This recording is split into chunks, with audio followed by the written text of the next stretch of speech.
You know what I think is dangerous? When spiritual teachings become obsessed with living in the now, that they accidentally teach people to disconnect from history, trauma, responsibility, and reality itself. I read an essay critiquing the eternal now philosophy, and honestly, some parts of it were absolutely brilliant because trauma is real, the nervous system is real, the body does remember. But I also think the essay misses something equally important because, yes, the past shapes you, but if you're not careful, you can start worshiping the wound instead of healing it. So today, I want to talk about trauma, nervous systems, manifestation, healing, identity, and what true presence actually means. Not fake positivity, not bypassing, not pretending bad things never happened, but also not building your entire identity around pain. Because there's a difference between I experienced trauma and I am trauma. And if we don't understand that distinction, we can accidentally stay loyal to a version of ourselves that was built for survival instead of growth. The essay's main argument basically says a lot of modern spirituality says the past has no power, just be in the present, only now exists. And the author says, hold on, that sounds nice until you understand trauma, because trauma doesn't just live in memory, it lives in the nervous system, the muscles, breathing patterns, emotional triggers, hypervigilance, fight or flight responses. And they're right. A child who grew up emotionally unsafe may become an adult whose body constantly scans for danger. A veteran may react to the sounds differently forever. A person betrayed repeatedly may struggle to trust. This stuff is real. And pretending the past never affected us is naive. And I agree with that completely. But here's where I think we need balance.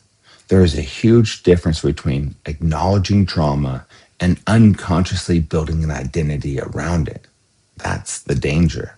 Because modern culture sometimes swings so far into trauma awareness that people begin organizing their entire existence around room. My anxiety, my trauma, my triggers, my story, my diagnosis. And eventually the nervous system hears, this is who we are now. I'm a vet.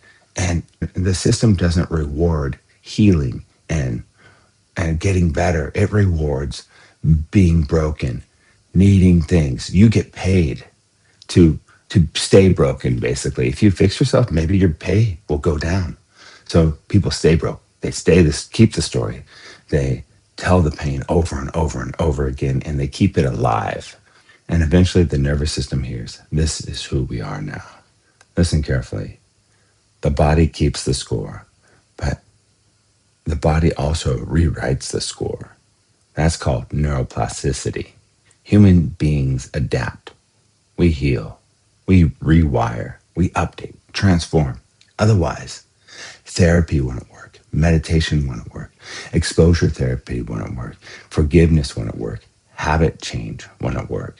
The nervous system is not a prison sentence. Now, this is where manifestation and neuroscience start overlapping in a really fascinating way. Whatever you repeatedly think, rehearse, emotionally relive, identify with, narrate, and focus on becomes neurologically reinforced.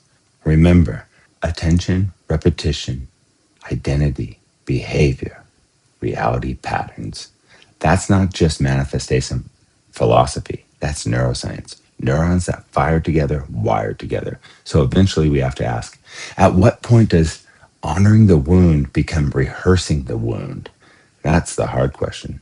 But it matters because survival identities can become addictive, not consciously, but neurologically. The real goal isn't denial. And this is important.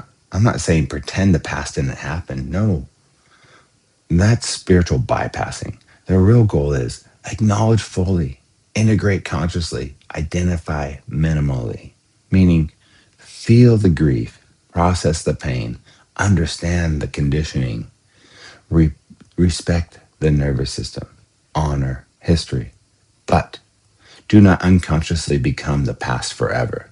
That's different. You can remember betrayal without becoming the betrayed person. You can remember pain without organizing your identity around suffering. You can honor your younger self without forcing your older self to live there forever. True presence, real presence is not amnesia. Real presence is awareness. It's the ability to notice this reaction coming out of me is older than this moment. That's emotional intelligence. That's embodiment. That's maturity. Not suppressing, not exploding, not pretending. Awareness, choice, response. And that's power. And maybe the highest form of healing is this: not becoming untouched by life, but becoming skillful enough to carry your wounds without passing them onto others. That's mastery. So, yes, the past matters, history matters, trauma matters, but consciousness still matters too. And if we only teach people you are wounded without also teaching them you can transform, then we leave people trapped inside survival identities forever.